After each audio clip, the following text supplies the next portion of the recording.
بسم الله الرحمن الرحيم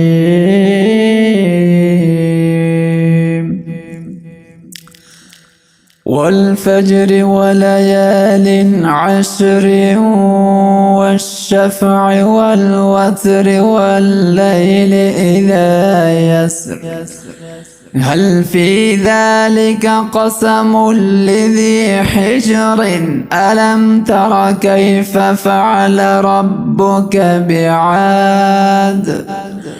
إرم ذات العماد التي لم يخلق مثلها في البلاد وثمود الذين جابوا الصخر بالواد وفرعون ذي الأوتاد الذين طغوا في البلاد فأكثروا فيها الفساد فصب عليهم ربك سوط عذاب إن ربك لبالمرصاد فأما الإنسان إذا ما ابتلاه ربه فأكرمه ونعمه فيقول ربي أكرمن وأما إذا ما ابتلاه فقدر عليه رزقه فيقول ربي أهانن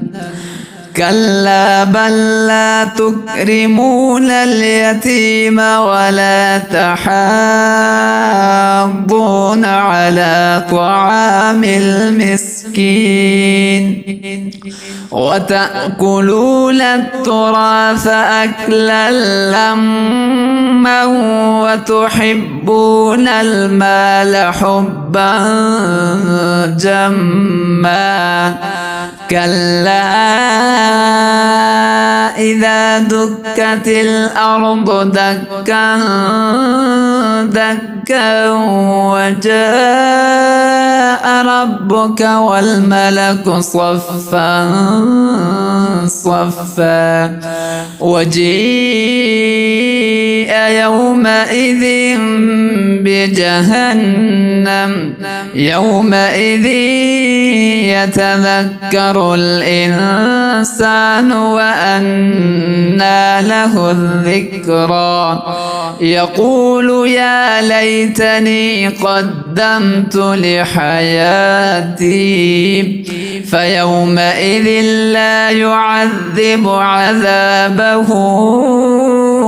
أحد ولا يوثق وثاقه أحد يا أيتها النفس المطمئنة ارجعي إلى ربك راضية مرضية فادخلي في عبادي وادخلي جنتي.